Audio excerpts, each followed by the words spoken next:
All right, what is going on, everybody? How is everybody doing today? Welcome back here today to another episode of the Just Ballin' podcast. The NBA playoffs are in full swing, but unfortunately, I am pre-recording this once again, so I do not know what happens for the NBA playoffs so far. So if you guys listened to Monday's episode of the podcast, I kind of mentioned, or I did mention that I was going away from Sunday to Thursday, and I'm pre-recording this so you guys get some content on the pod until I come back on Thursday. So the next episode of the podcast will be my reaction to the first kind of full week of the playoffs, and then I'll have more kind of recurring episodes regarding my reactions to the current playoff games that are going on. But I will be recording a full first round mock draft today, and we're going to make it a GM edition. So basically, I'm going to be drafting based off what I think or what I would do rather than I think what would do. So yeah, we are going to pretty much just be doing a first round mock draft on Fanspo.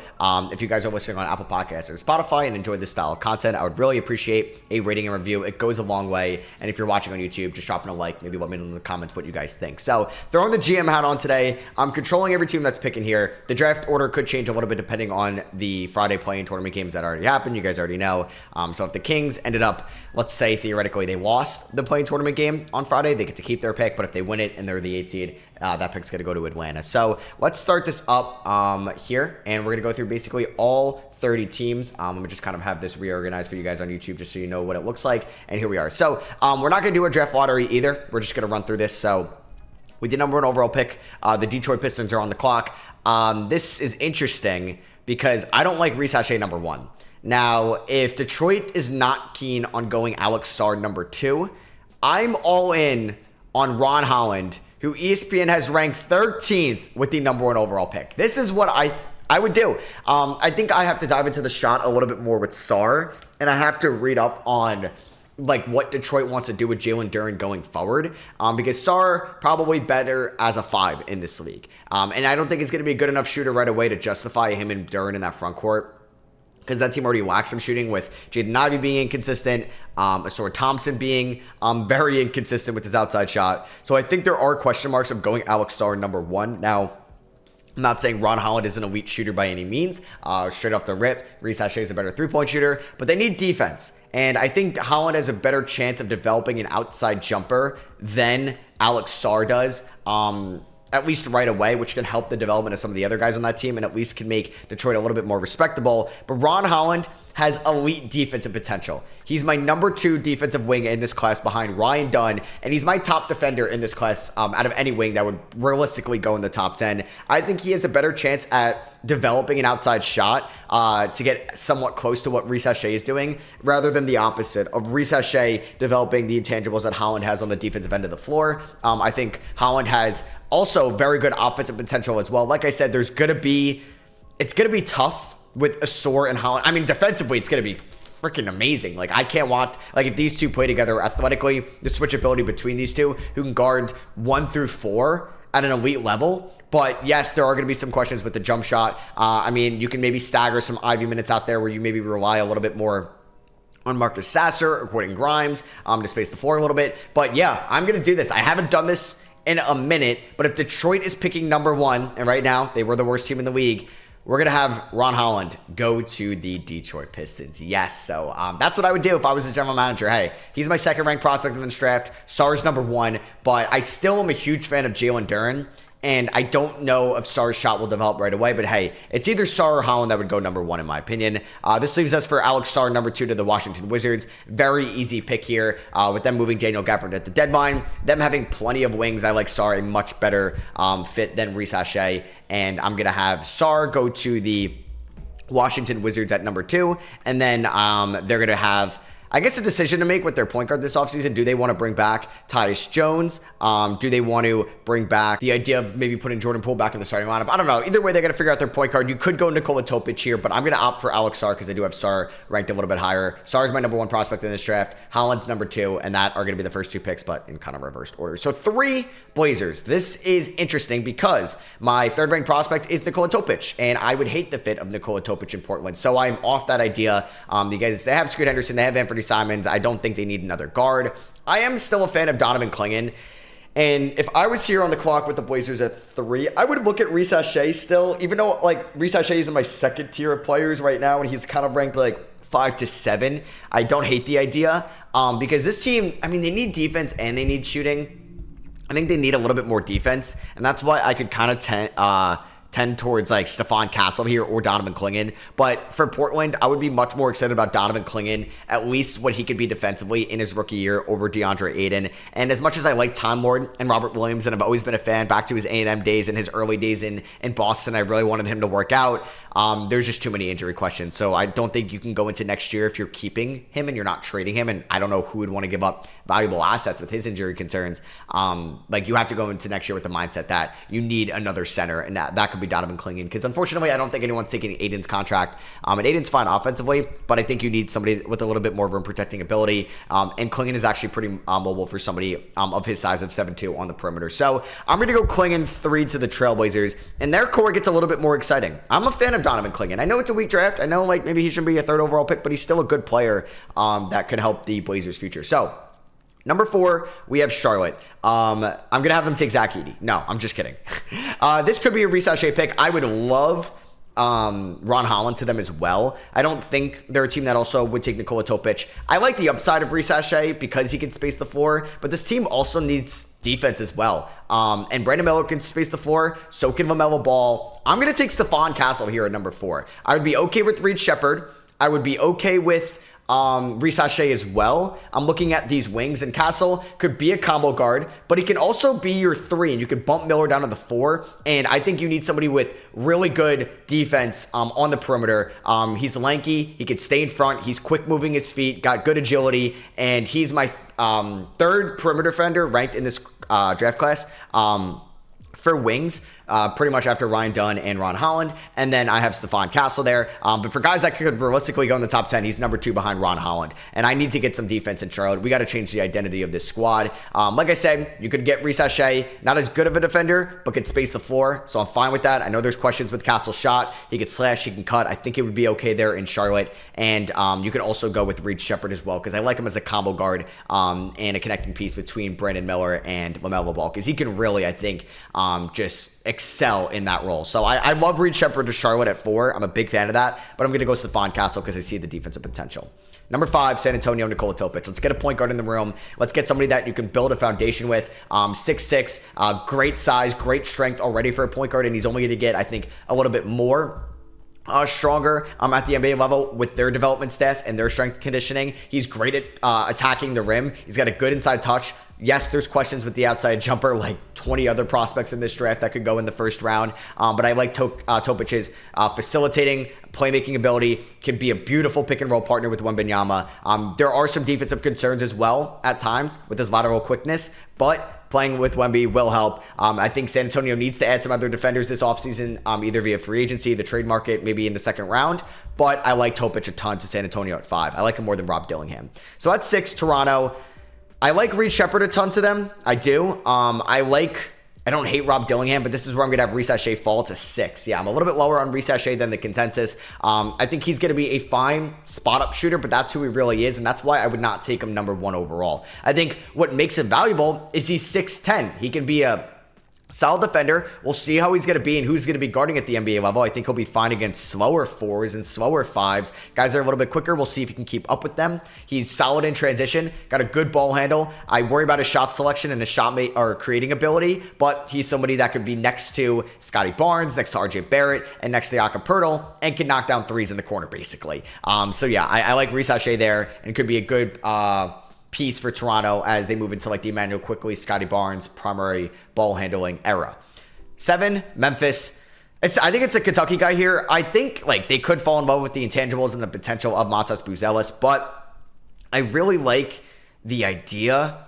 I really like the idea of Reed Sheppard there in Memphis, and I like him a little bit more than I would Rob Dillingham, because Sheppard is, I think, a little bit polished than Dillingham. Definitely, I think has more upside defensively. I think can be a little bit stronger out there, especially in the post defense as well. But Reed Sheppard, one of the more efficient players in the class. I mean, him and Dillingham are great shooters. I think Sheppard's a little bit better of a playmaker. And I think is a great piece off the bench for Memphis if they're not going to land a Sarr or a Clingan in the top 10. Next up, we got Utah at 8. A couple guys on the board that I do like. I like Isaiah Collier. I like a chance on Cody Williams. I like Matas Buzelis. I like Rob Dillingham as well. So they do have a bunch of different options that they could potentially go here. And I think I'm going to have them go, I'm debating now between Dillingham and Buzelis. Who do I like a little bit more? I mean, Buzelis has some potential, but they have Hendricks, they have Kessler, they have Collins for the time being, they have Markkanen. I just don't feel like Buzelis would develop all that well there. So, I don't know. Dillingham is interesting also because he's not, I think, going to be a 1. He's going to be more of an off-ball player, so you're really relying on Keontae George to be that guy, and they already have Colin Sexton and Jordan Clarkson right now, so is that a weird fit for Utah? This is an interesting spot for Utah because some of my favorite fits of like Topic, Castle are off the board, even Ron Holland as well. So I'm going to have them go Matas Buzelis. I think theoretically, you could put him all over the place outside of the 1. There's big question marks with his jumper, but I don't really love Dillingham, as I dropped my pen there, and that's what you heard, but I don't love Dillingham to Utah, so I'm not going to take Dillingham. I'm going to take the potential Buzelis, who's got a good ball handle. He has a fine-looking jumper, but it didn't fall at all in the G League Ignite. It was a terrible environment, but he goes to a much better coaching staff under Will Hardy, and Danny Ainge, I feel like, would fall in love with Buzelis. So I'm going to have Buzelis go to Utah, and I'm going to have Dillingham go to Houston. Dillingham, an elite shooter in this class. I do wonder what Amen Thompson is going to be for Houston. Is he going to be more of a 1? Is he going to be more of a wing for them? Because will he have that outside shot? So I think we can add some shooting on the perimeter with Dillingham in this class, because I don't know if Fred VanVleet's going to be here for the long term. We'll see if Jalen Green gets extended, but either way, they could look for Dillingham. Couldn't even come off the bench for his rookie contract, but be a nice shooter off the bench for them. And this pick is from Brooklyn, so that's nice for them. So to wrap out this top 10, you have Dalton Knecht, Cody Williams, Isaiah Collier, Jacoby Walter. I would love Devin Carter in Atlanta. I have no idea what they plan on doing with Trae Young or DeJounte Murray this offseason. Would they move one of them? I like Tyler Smith a ton. But at number 10 for Atlanta, I'm going to go somebody a little bit more NBA ready. I'm going to go Dalton Knecht. Yes, I'm going to go Dalton Knecht over Cody Williams. I think Atlanta wants to compete next year. And I think Cody Williams' ceiling isn't that much higher than Dalton Knecht's. Obviously, there's a big age gap, and Knecht is very close to his ceiling. But I am tired of watching Bogdan Bogdanovic take threes in big moments. I have no faith in the dude. I'm tired of watching Vic Krejci for that team. I'm tired of watching Garrison Matthews. I'm so pissed that AJ Griffin, it's just been the worst possible year for him in year number 2. I'm glad we got to see Jalen Johnson shine. I'm glad we got to see some good, I think, scoring ability out of DeAndre Hunter when Trae Young was out.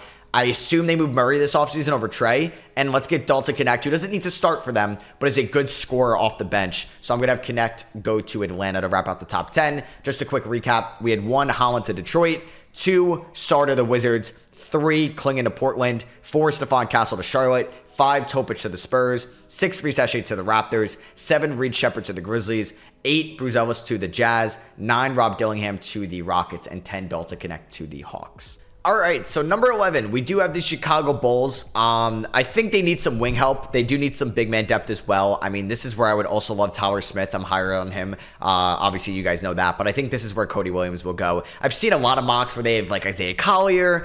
There was even some Terrence Shannon buzz to the Bulls, and I get that a little bit more because he's a wing, but they don't need a guard. They do not need a guard whatsoever. They have Kobe White, I would assume, on great contracts. They have Zach LaVine making a boatload of money coming off a major injury. Who knows if Lonzo Ball is back next year? Javon Carter, Alex Caruso, no guard for this team unless Nikola Topic fell to 11, and then maybe you just say screw it. But yeah, Cody Williams here has some upside at the 2, the 3, or the 4. We'll see if he's going to be aggressive at the NBA level because we did not see that all too much at Colorado this past year. Very passive, especially in crunch time as well. But I think can work the pick and roll. Needs to stir up some ball handling ability, but obviously prototypical modern day wing. 6'8", great size, great length, and can finish at the rim with that size as well. So, I mean, him to Chicago would be fun. I mean, I could talk myself into Chicago if they didn't have Vucevic at the center spot. Like, if it was Daniel Gafford instead of Vooch on, like, and like, the same contracts, like, Gafford making his whatever, like, bargain deal, and Vucevic making his terrible deal, I would be a big fan of that, but unfortunately, it's not. It's Vucevic, who's, like, a cone on defense now, and Pat Will, I don't know if he's going to be back. So, one Williams out and Pat Will, another one in Cody. Next up at 12, I love how you can probably hear the sirens in the background. Just gotta love living in Philadelphia. Just a common thing. And then I just hear the same ice cream truck at 3 o'clock every day outside my apartment. So just give me a second till the sirens are gone. All right, so number 12, we have the OKC Thunder. Yeah, I'm gonna have Tyler Smith go here. I think he should be a lottery pick, and I would really like him in OKC. Physical, inside big man. He could play the 4, he could play the 5. He even has the ball handling ability if they wanted to run some insane lineup out there with him at the 3. I really wouldn't see the appeal in that, but it has pick and pop ability and could be a nice scoring big for them off the bench that could also rim protect prospect a little bit as well. And the rich get richer. I would just love this fit. And he can develop very well in OKC. 13, the Kings. So, yeah, this is also me recording this early. If the Kings beat the Pelicans, this pick will be outside the lottery, and it will go to Atlanta. So this would be the last time I'm talking about a Kings pick, draft pick. But if they ended up losing, we'll talk a little bit more about them. And there's some good talent still on the board. And I like Devin Carter. I do like Jared McCain as well for some spacing, but I think this team could add a little bit of defense. I mean, I would have liked Tyler Smith there. Isaiah Collier is a fun player, but I don't know if they would want him. Jacoby Walter has potential as well. You know what? Let's go Devin Carter, man. The shot is for real. The defense is there. I don't know if Davion Mitchell is going to be back or is in their long-term plans. And you can have Carter and Keon Ellis. And like Carter could play the 2 or the 3 as well. And he could be out there just with Keon Ellis, man. And they would just be such a beast, like defensive duo. And adding Keegan Murray's defensive development this year, this team could add some defense. And if they lose Malik Monk, they may need another guard/wing as well. To finish us off, 14 of the lottery, the Portland Trailblazers. I'm going to take Jacoby Walter here. This could be a Kyle Filipowski pick. We had them take Donovan Clingan before. Walter, I know, is a kind of a guard, but he's more of a wing itself, and I think could be a backup to Shaedon Sharpe, and I think has some 3-and-D potential. So I'm going to land him in Portland. There's a lot of question marks with this game, but in this draft, man, you're drafting kind of on potential for some of these guys, and Walter is that. He would be somebody that would benefit another year at Baylor, but if that shot does not improve, or at least I think like at the rim scoring doesn't improve, or the mid-range, he maybe would go lower, so it's probably his best chance to be a lottery pick. So that is going to wrap up the lottery. And then we'll go here to 15, where we have the Miami Heat. They could be picking at 13, or excuse me, at 14, if they do end up losing to the Bulls on Friday night, and Jimmy Butler's out, so that's not going to be good for them. So, I mean, Devin Carter would be insane for them. I'm going to have Collier. Wow, I don't know why. I just don't love any of these Collier fits. But I'm going to have him go here to Miami. Yeah, I think I like Collier a little bit more than Jared McCain. I mean, they have plenty of shooting right now with Nikola Jovic. Depending on Hayward Highsmith and Caleb Martin, like they're kind of inconsistent at times, but they have Duncan Robinson, and then they have who am I missing? Jaime Jaquez. Isaiah Collier could be a nice ball handler for them off the bench. I mean, Delon Wright's been good for them, and Delon Wright could probably be a good mentor for Isaiah Collier, but Collier can come in right away, and I think be a nice scoring option off the bench and can slow the game down a little bit. And also can play some defense. At 16, this is Jared McCain to the Orlando Magic, 100%. McCain is a top 10 prospect for me, so getting him here is really good value for them, and Orlando needs shooting, and McCain could 100% be that guy for them. I used the Emmanuel Quickley comparison. I think the playmaking can come, and I think he can also slow the game down and be an insane off-ball shooter for Orlando right away if they didn't want to maybe go out and spend on like a Clay or Malik Monk specifically. We have the Raptors at 17. I took Risa Shea at 6. I kind of like them also getting some more big man help, and they can go Kyle Filipowski, who could be the 4, could be the 5. He could also space the floor, and I know it wouldn't be good defensively, but like Risa Shea at the 4, Filipowski at the 5, just like that versatility in the half-court sets where you could really just space out all these guys could be a nice mismatch, and then just open up the paint for Quickley or RJ or Barnes to drive. And then obviously if you had Grady Dick out there, you could have some like elite shooting 3, 4, and 5. So Filipowski to Toronto there. At number 17, we're on the clock here. Pelicans at 18. This is via the Lakers. I think they would just give this pick to the Lakers. So either way, I mean, who do I like here? I mean, I like Ryan Dunn a ton, but I don't think like I'll make this pick for the Pelicans, but because it's technically still their pick. Is this where I have Zach Edey go? No, I kind of like Yves Missi to them more. I don't like Zach Edey in New Orleans. Like Edey and Zion together, at least like Missi is a little bit more athletic. But they need to add some big man help for sure. Valanciunas is a free agent, and I don't even think they should run back with Valanciunas as well. They were always that perfect team to get Miles Turner, but they probably never gave up enough for Indiana to move him. And now it doesn't seem like Miles Turner's going anywhere anytime soon. 19, Philadelphia. I like Kevin McCullough to them here. He can shot create for them off the bench, and I think like Milwaukee would want him, maybe Denver would want him, maybe Minnesota would want him. Somebody like that can contribute right away. Could be a nice like shot creator. He could score off the dribble and also play some good defense as well, and can help the Sixers right away next year. Cleveland at number 20. Don't like Zach Edey here. Don't like Tijon Salon. I don't hate Keyshawn George. I don't hate Johnny Furphy. They can go for some high potential shooting with this pick. Even Terrence Shannon, who's a little bit more NBA ready. You know, I'm going to Terrence Shannon go. I'm fine with him being in the first round. He's a fun prospect, and I think Cleveland, it really depends on what they want to do with Donovan Mitchell this offseason. Do they have a disappointing exit and they move him? I don't think he signs an extension this offseason, but either way, I'm going to add Terrence Shannon. A little bit, I think, more short-term or near-term upside than like a Johnny Furphy. and I think that's what Cleveland could be going for, and I'm not a huge fan of Karis LeVert. Next up, we have the Bucks at 21. Kind of want to take Zach Edey here. Do I go Zach Edey? Oh, no, this is the Pelicans via the Bucks. Okay, the Bucks are the next pick. You know what? I'm gonna do it. I'm gonna just do it to New Orleans. So New Orleans lands Zach Edey and Yves Missi in this draft. They get some big man depth, so they can even bring back Valanciunas if they want, and they can see what they want to do with Edey off the bench. They want to give him all these post moves. I think Missi would be the long term, or he'd be the starter, going forward, and that's what you'd look at, the future starter. But Edey could be a little bit more impactful right away. But man, I'm scared of that defense. I don't have him as a top 20 player. I had him going 21. That's where around the range I have him going. We have the Bucks here at 22. Tristan Da Silva could be that guy for them. Also NBA ready, has an outside shot, a good handle, is physical inside, and I think Milwaukee could use that right away. We have the Suns at 23. Who do I like going to the Suns here? I like Kel'el Ware still as a first rounder, but I like Ryan Dunn. This team could use some perimeter defense, and I think Ryan Dunn should 100% be a first round pick still. He's an elite defender. A lot of guys in this draft class can't shoot, and I know there isn't a lot of hope for Ryan Dunn's jumper, but in my opinion, needs to be a first round pick, and Phoenix can use that. If not, Kel'el Ware I'd like, because I think they should draft some big man help as well. Knicks at 24.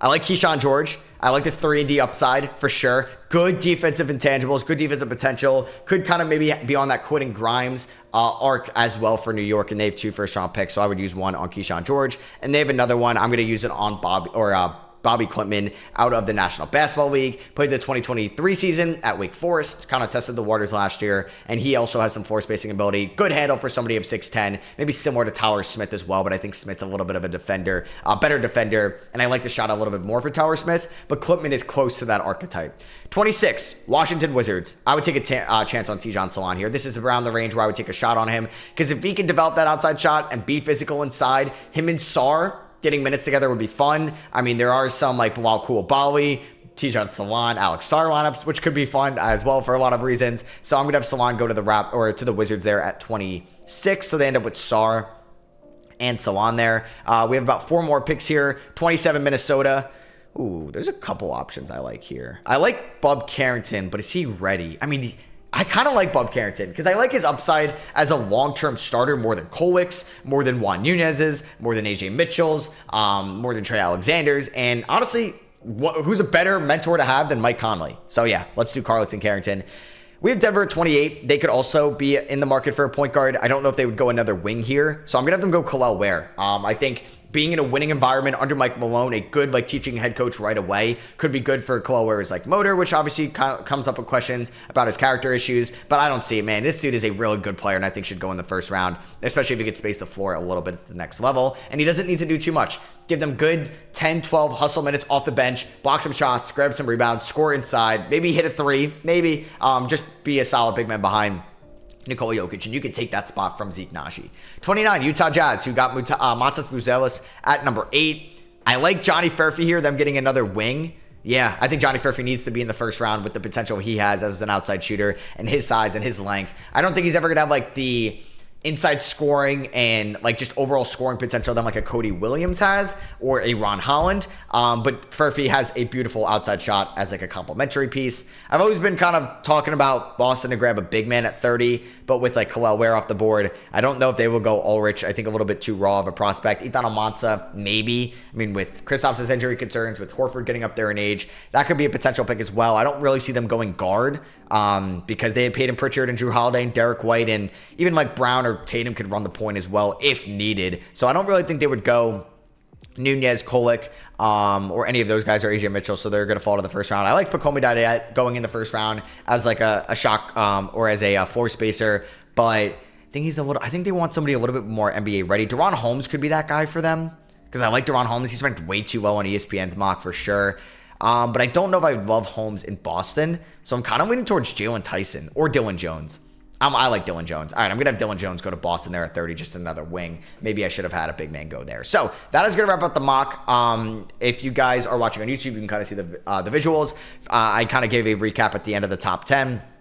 I'll go really quickly. 11 Bulls, Cody Williams. 12, Thunder, Tyler Smith. 13, Kings, Devin Carter. 14, Blazers, Jacoby Walter. 15, Heat, Isaiah Collier.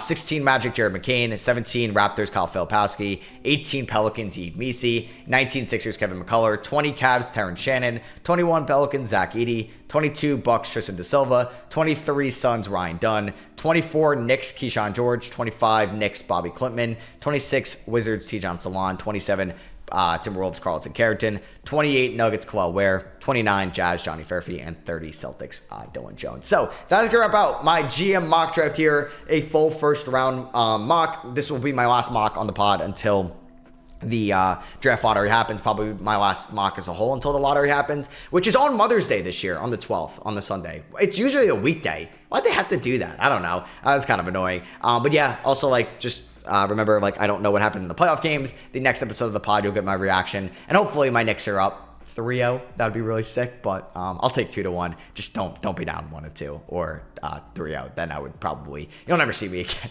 I'm just kidding. But yeah, hope you guys enjoy. I hope you guys enjoyed listening. And I'll catch you guys in the next one. Peace.